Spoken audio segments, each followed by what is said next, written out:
Soyez les bienvenus en ce dimanche où l'Épiphanie est à l'honneur. Regarde, l'obscurité couvre la terre et les ténèbres recouvrent les peuples. Mais sur toi se lève le Seigneur et brille sa gloire. Les nations marcheront vers sa lumière et les rois vers la clarté de son aurore. Notre vie est placée sous l'étoile de Jésus-Christ. Elle trace un chemin de vie et Jésus fait de nous des porteurs de lumière. Vous êtes venus, vous êtes là. Vous avez glissé dans votre temps ce moment pour notre Dieu et pour nos frères et sœurs. Vous vous êtes levés, vous êtes sortis de chez vous et de vous-même. Vous avez fait le pas de franchir le seuil de ce lieu. Que la grâce de Dieu qui nous a mis en route nous habite maintenant. Que son souffle rallume en nous le feu de son amour. Qu'il réveille notre soif d'être ses amis. Qu'il rende plus forte notre faim d'être ses témoins fidèles. Amen. Et nous chantons ensemble à la page 246, le cantique 21-15, à la page 246.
Le ciel raconte la gloire de Dieu.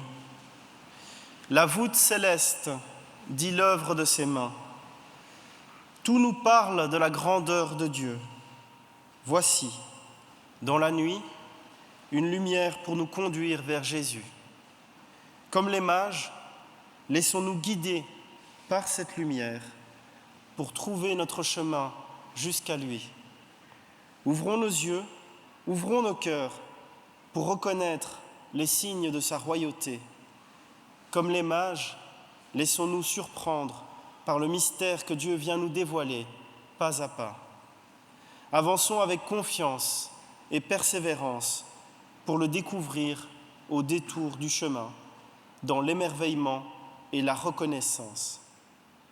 Comme les mages, inclinons-nous devant Jésus en signe d'adoration.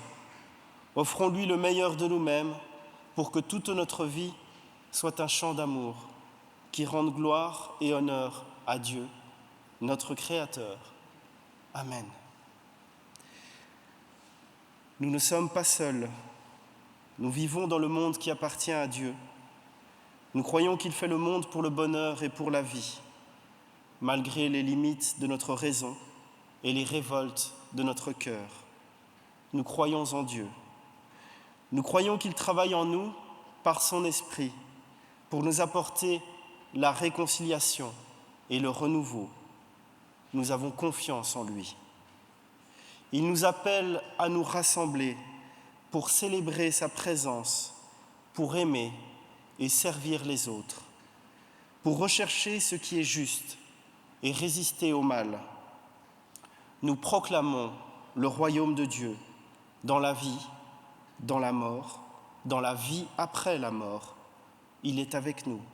Nous ne sommes pas seuls. nous croyons en Dieu. Et nous chantons ensemble, à la page 640, le cantique 4305, donc à la page 640, « Je veux répondre ô Dieu ».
Voici ce que Jésus nous propose de vivre, selon le témoignage de l'apôtre Jean.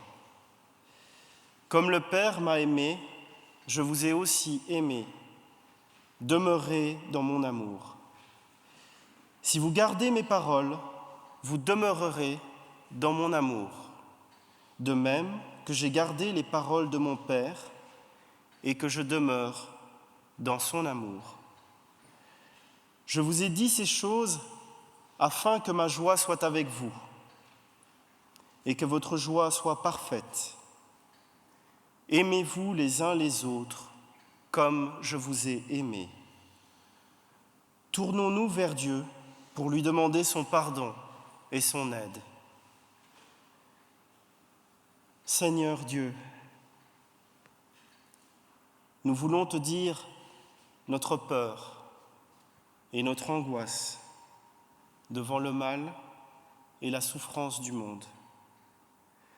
Te dire aussi notre honte et notre confusion, parce que nos propres fautes prolongent et augmentent cette souffrance. Pardonne-nous, Seigneur, d'agir comme des égoïstes et de ne pas aimer notre prochain avec l'ardeur, le respect et l'attention qu'avait Jésus. Pardonne-nous de t'aimer si mal, d'attendre toujours tes services au lieu d'être à ton service.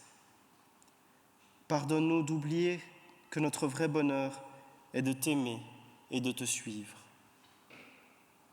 Accorde-nous ton pardon, qu'il soit notre paix, notre joie et notre force.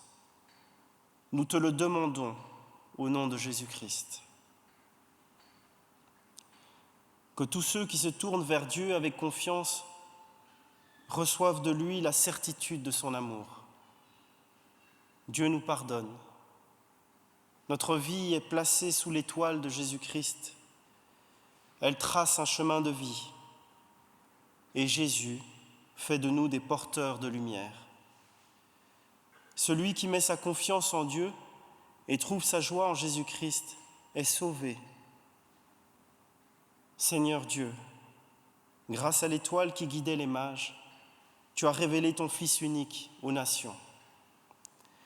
Daigne nous accorder d'être conduits jusqu'à la claire vision de ta splendeur. Par Jésus-Christ, ton Fils, notre Seigneur, qui vit et qui règne avec toi, Père et le Saint-Esprit, un seul Dieu pour les siècles des siècles. Amen. Et nous nous levons pour chanter ensemble à la page 230, le cantique 21-01, tous ensemble, ô notre Dieu, à la page 230.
Que le Saint-Esprit vienne illuminer nos intelligences et que la place disponible dans nos cœurs soit remplie par toutes les paroles que nous allons entendre, qu'elles soient pour nous des paroles de vie, des paroles de Dieu. Amen. Vient le moment des lectures bibliques, avec 2 lectures aujourd'hui. Matthieu 2, les versets 1 à 12, où nous retrouvons le récit des mages d'Orient qui viennent visiter Jésus. Et dans la 2e lecture, nous aurons Ésaïe 60, les versets 1 à 6, avec une préfiguration de la venue du Messie sur terre.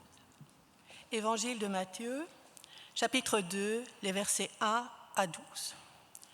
Jésus étant né à Bethléem en Judée, au temps du roi Hérode, voici des mages d'Orient arrivèrent à Jérusalem et dirent : Où est le roi des Juifs qui vient de naître ? Car nous avons vu son étoile en Orient et nous sommes venus pour l'adorer. Le roi Hérode, ayant appris cela, fut troublé et tout Jérusalem avec lui. Il assembla tous les principaux sacrificateurs et les scribes du peuple et s'informa auprès d'eux où devait naître le Christ. Ils lui dirent, à Bethléem, en Judée, car voici ce qui a été écrit par le prophète. Et toi, Bethléem, terre de Juda, tu n'es certes pas la moindre entre les principales villes de Juda, car de toi sortira un chef qui paîtra Israël, mon peuple. Alors Hérode fit appeler en secret les mages et s'enquit soigneusement auprès d'eux depuis combien de temps l'étoile brillait. Puis il les envoya à Bethléem en disant « Allez et prenez des informations exactes sur le petit enfant. Quand vous l'aurez trouvé, faites-le moi savoir, afin que j'aille moi aussi l'adorer. » Après avoir entendu le roi, ils partirent. Et voici l'étoile qu'ils avaient vue en Orient marcher devant eux, jusqu'à ce qu'étant arrivée au-dessus du lieu où était le petit enfant, elle s'arrêta. Quand ils aperçurent l'étoile, ils furent saisis d'une très grande joie.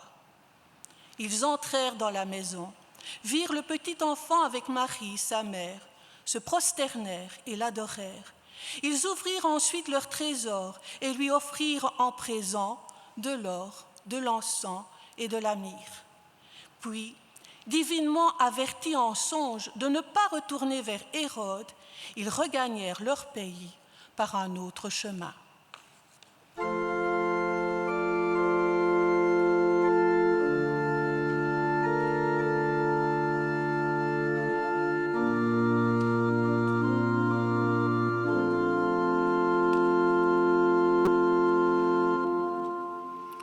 Dans Ésaïe au chapitre 60, les versets 1 à 6. Lève-toi, sois éclairé, car ta lumière arrive, et la gloire de l'Éternel se lève sur toi. Voici, les ténèbres couvrent la terre, et l'obscurité les peuples. Mais sur toi l'Éternel se lève, sur toi sa gloire apparaît. Des nations marchent à ta lumière, et des rois à la clarté de tes rayons. Porte tes yeux alentour et regarde. Tous, ils s'assemblent, ils viennent vers toi. Tes fils arrivent de loin et tes filles sont portées sur les bras. Tu tressailleras alors que tu te réjouiras. Et ton cœur bondira et se dilatera. Quand les richesses de la mer se tourneront vers toi, quand les trésors des nations viendront à toi. Tu seras couverte d'une foule de chameaux, de dromadaires de Madian et d'Apha. Ils viendront tous de Séba. Ils porteront de l'or et de l'encens et publieront les louanges de l'Éternel.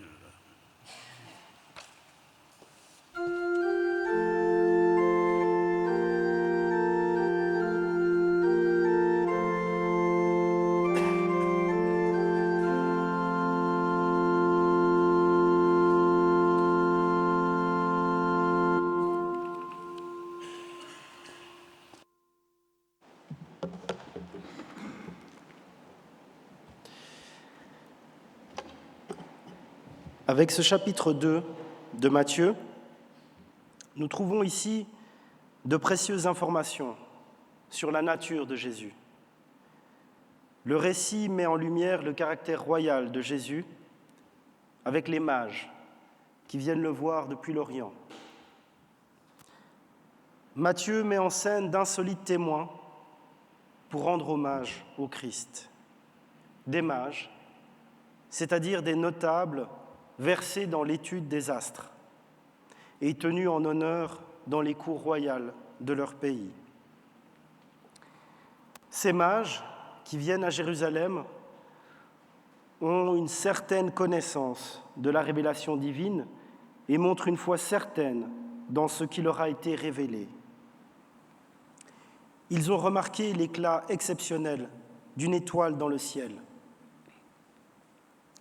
Ils ont la conviction qu'un grand roi, qu'un personnage particulièrement important est né. Ces sages sont venus honorer Jésus, alors même que son propre peuple ignore tout de lui pour l'instant. Ésaïe 60 annonce « Les nations marchent à ta lumière ». Et c'est déjà un peu ce qu'il se passe avec ces mages venus d'Orient. Dans l'évangile de Matthieu, les mages sont les premiers à se prosterner et à adorer Jésus. Ces étranges inconnus sont ses premiers témoins. Plutôt que de s'intéresser à savoir comment ils ont compris les différents signes reçus, Matthieu met l'accent sur l'obéissance des mages. Les mages entrent dans l'humble maison de Judée, qui tient lieu de palais pour le roi des Juifs. Ils ne paraissent pas étonnés. Dans une foi remarquable, ils sont enseignés par Dieu à discerner dans ce petit enfant le roi auquel ils sont venus rendre hommage de si loin. C'est devant lui qu'ils se prosternent. Ils ouvrent leur trésor et présentent au Fils de Dieu l'offrande qui convient, l'or qui évoque les perfections divines dans la nature de ce petit enfant et la royauté, l'encens, parfum du sanctuaire par excellence, car toute la vie de celui qui vient de naître sera un parfum de bonne odeur devant Dieu. La myrrhe, résine odorante, mais de saveur amère, image des souffrances du Seigneur. L'hommage est maintenant rendu. Dieu lui-même va se révéler à ses adorateurs. Ils ne doivent pas retourner vers Hérode, ce roi inique, ni à Jérusalem, ville coupable. Ils s'en iront par un autre chemin. Les mages agissent comme des révélateurs du basculement du règne d'Hérode vers celui de Jésus. Il y a un contraste entre Hérode et Jésus, mais aussi entre deux villes, Jérusalem et Bethléem.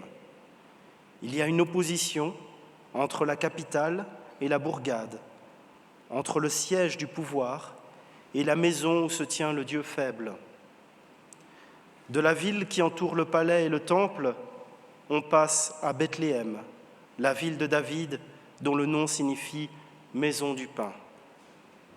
À ce basculement des lieux de pouvoir, symbolisé par le passage de Jérusalem à Bethléem, fait écho le renversement des attitudes. La fragilité d'un enfant fait face à la cruauté d'un roi. Sous les yeux des mages s'inaugure une nouvelle manière d'être roi. Le dépouillement remplace le complot comme caractéristique de l'exercice de la royauté. Dieu se laisse trouver par ces mages qui sont passés de l'horizon de Jérusalem à celui de Bethléem. À la royauté qu'un humain cherche à accaparer par ses propres forces, succède une royauté exercée dans le renoncement à tout pouvoir. Les attitudes des mages et d'Hérode sont également présentées par Matthieu en forte opposition.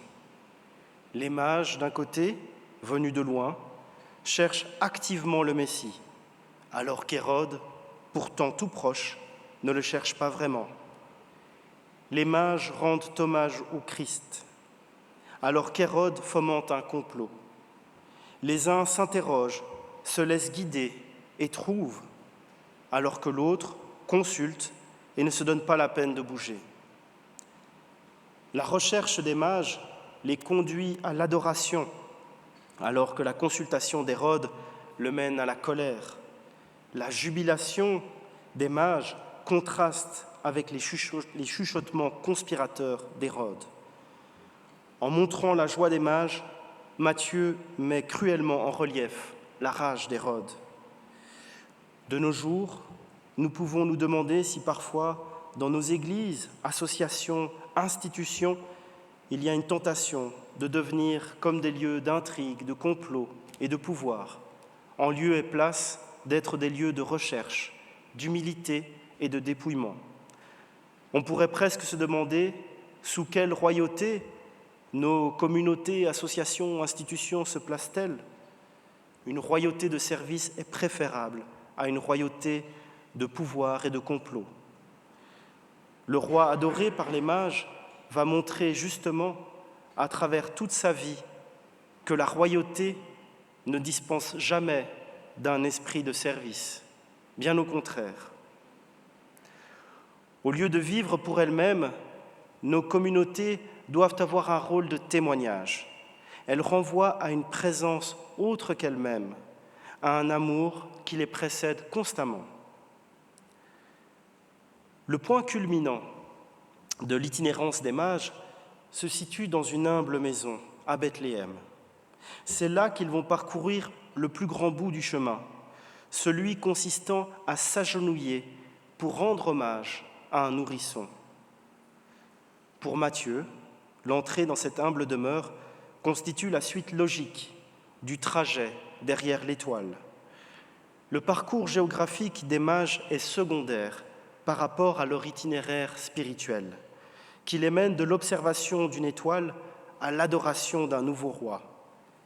Et tout cela après avoir échappé aux pressions du pouvoir en place.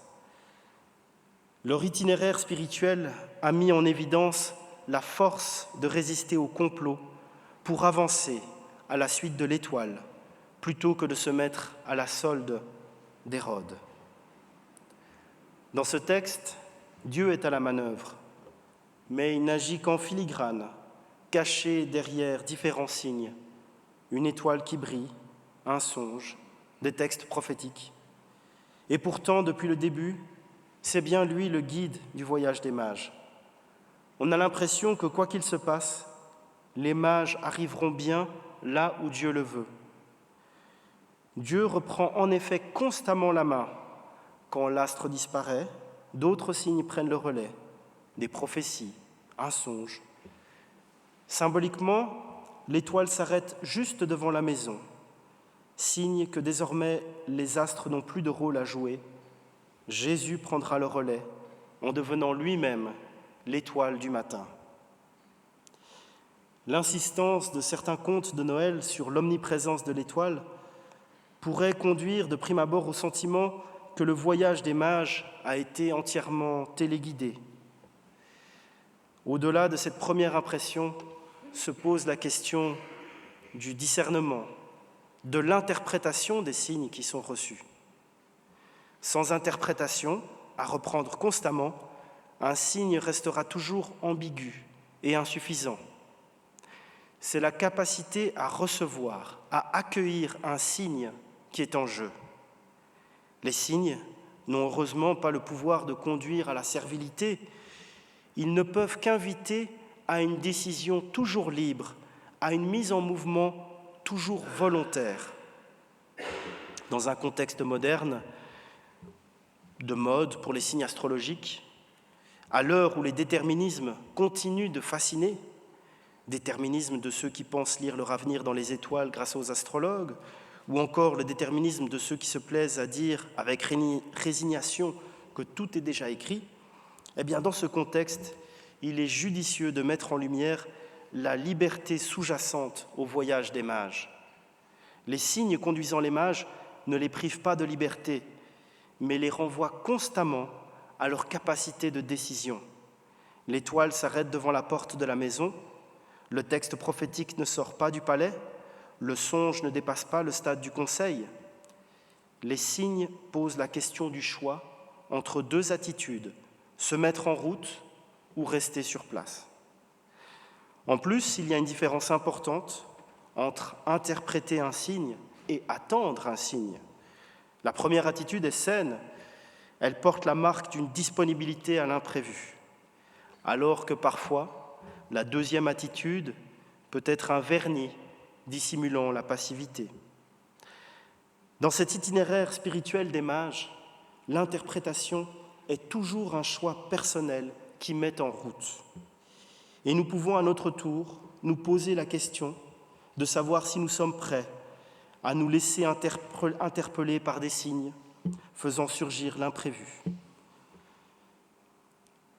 à des signes pouvant faire surgir l'imprévu, comme les mages qui se sont laissés mettre en route par cette étrange étoile. Amen.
Vient le moment de la prière pour l'offrande.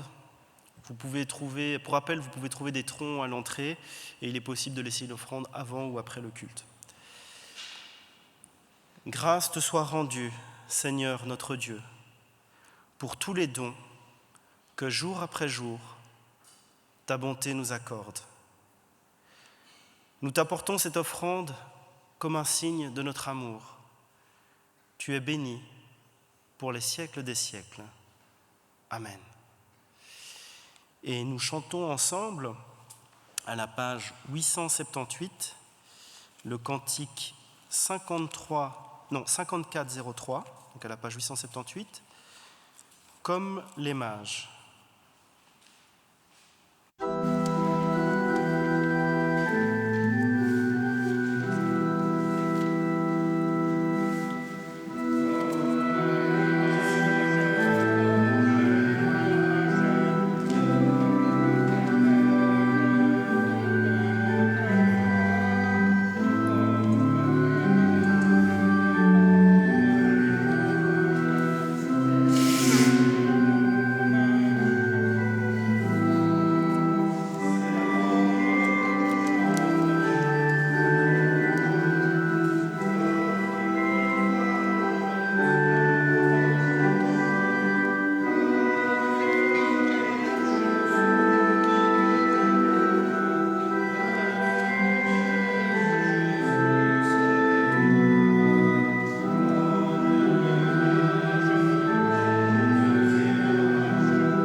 Notre joie est de te louer, toujours et en tout lieu, Père très saint, Dieu éternel et tout-puissant. Ce jour est celui où des voyageurs du désert sont venus adorer le Christ qui les illumine de son éclat. À leur suite, ce sont tous les peuples que tu appelles à ta lumière. C'est pourquoi nous nous inclinons devant toi et élevons nos voix pour chanter le cantique 23-10 à la page 277. Donc à la page 277, nos cœurs pleins de reconnaissance.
Notre Seigneur Jésus-Christ, la nuit où il fut trahi, mangea avec ses disciples.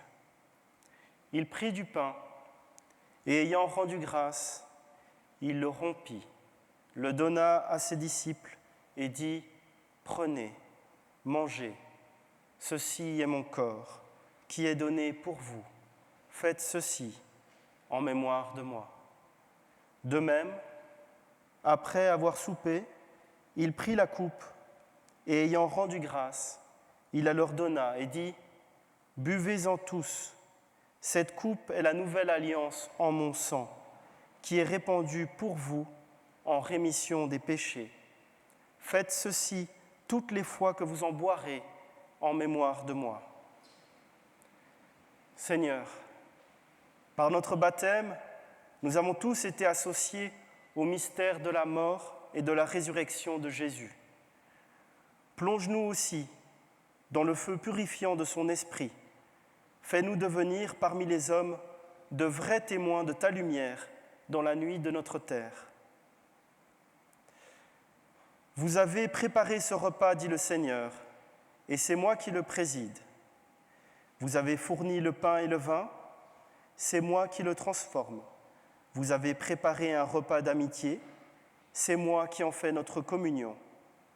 Vous avez fait cela en mémoire de moi, c'est moi qui vous accueille. Vous désirez un repas de fête, c'est moi qui suis votre fête, dit le Seigneur. Venez, rassemblez-vous ici, tout est prêt. Venez, car tout est prêt. Nous pouvons former un grand cercle autour de l'autel. Le pain que nous rompons est communion au corps de notre Seigneur Jésus-Christ. La coupe de bénédiction pour laquelle nous rendons grâce est communion au sang de notre Seigneur Jésus-Christ, sang versé pour nous.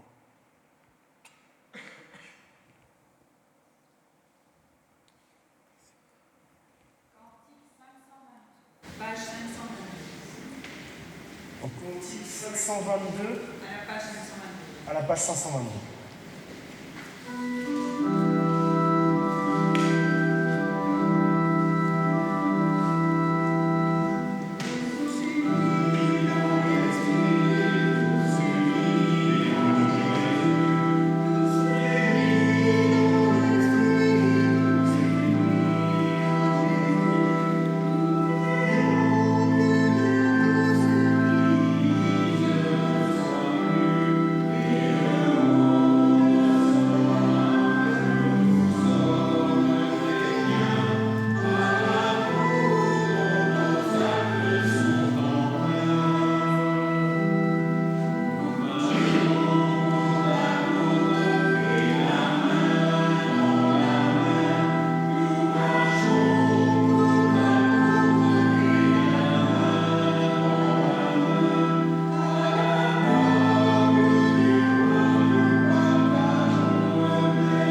Seigneur, nous te rendons grâce pour la force et la joie de cette communion au corps et au sang du Christ, pour sa présence en nous et avec nous chaque jour.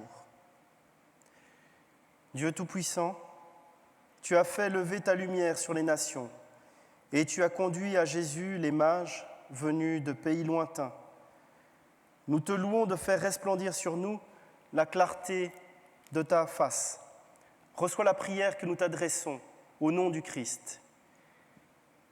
Nous te prions pour tous les peuples de la terre, afin qu'ils se trouvent accueillis dans l'Église avec l'offrande de leur diversité au service du Christ.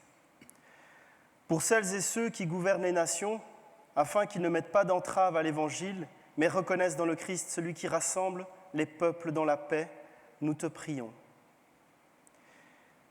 Nous te prions pour l'Église à travers le monde, afin qu'elle marche sans faille à la lumière du Christ. Pour celles et ceux qui ont la charge de conduire le peuple de Dieu, afin qu'ils fassent dans la sagesse de l'Esprit Saint, nous te prions.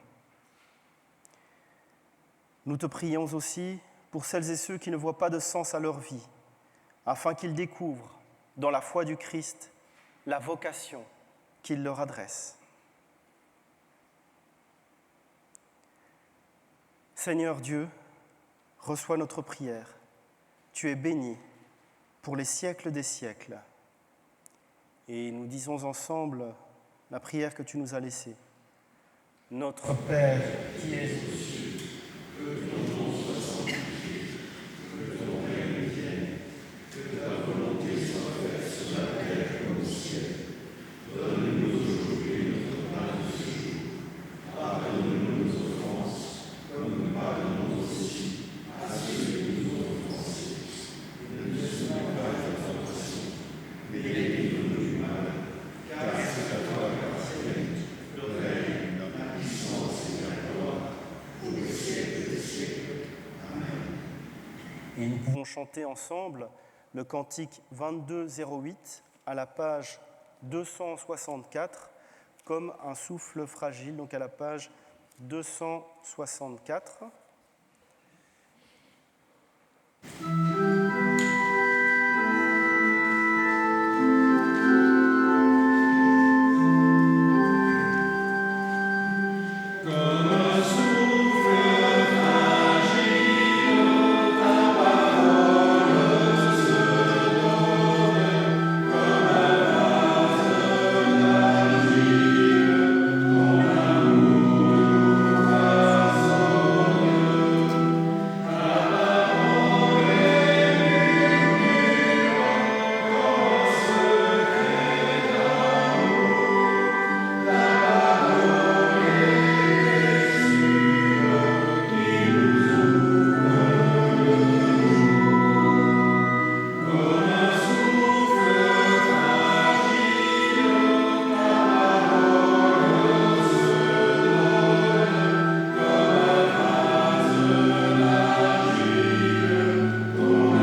Christ. Nous pouvons retourner à nos places.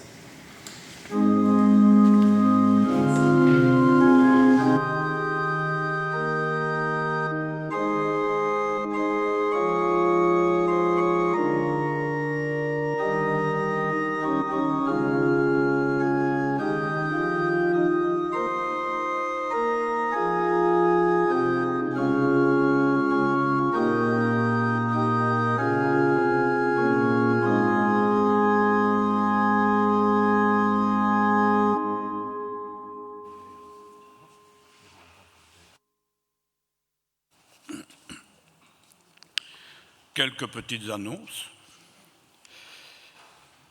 Il y a bien sûr du café après le culte. Les troncs du 1er janvier, dans le tronc central, il y avait 65 €. Dans le tronc pour la diaconie, 12 €.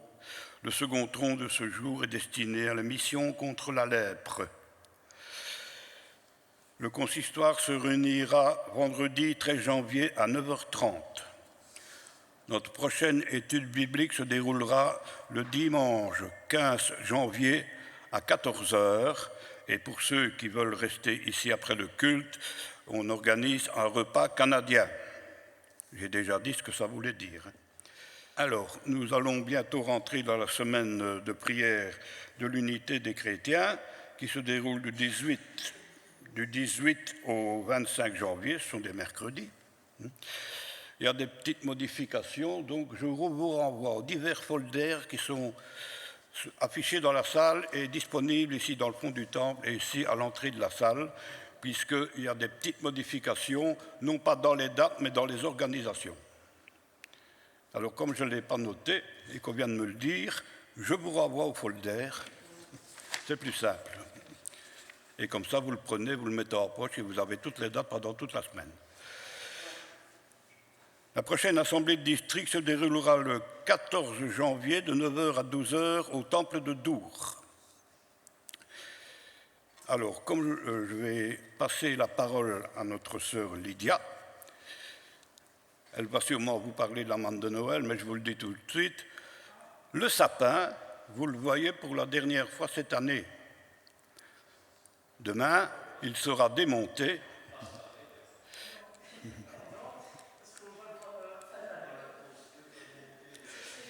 On le démonte demain. Et la manne pour Ésope, elle sera portée à Ésope demain matin, mais il y aura toujours une manne pour Ésope dans le fond du temple. Maintenant, je passe la parole à notre sœur Lydia.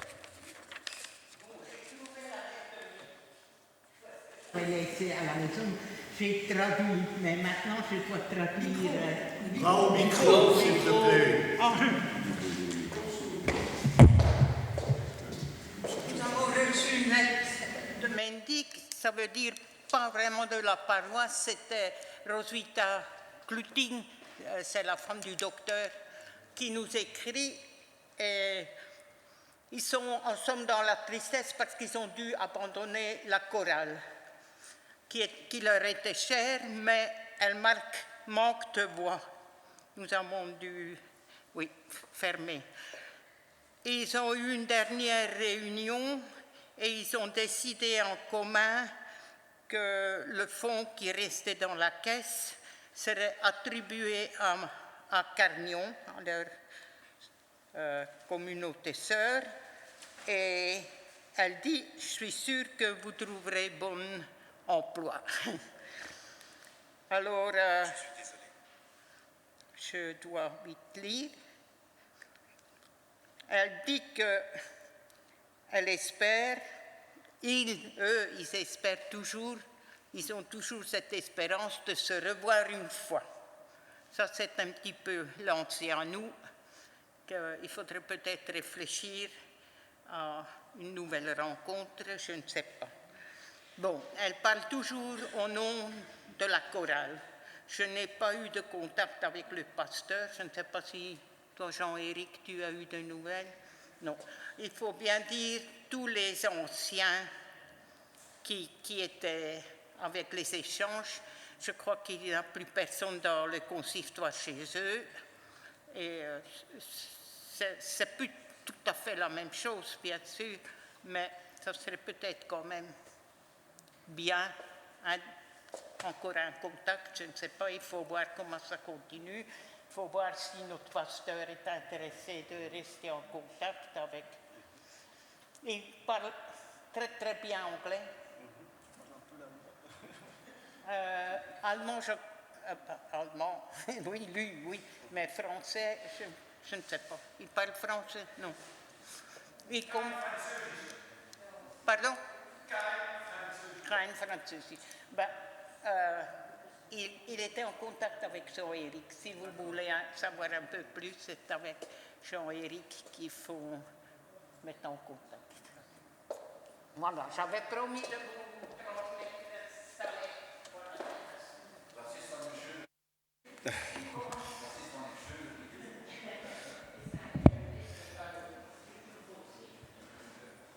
Merci. Nous nous levons pour l'exhortation et bénédiction finale.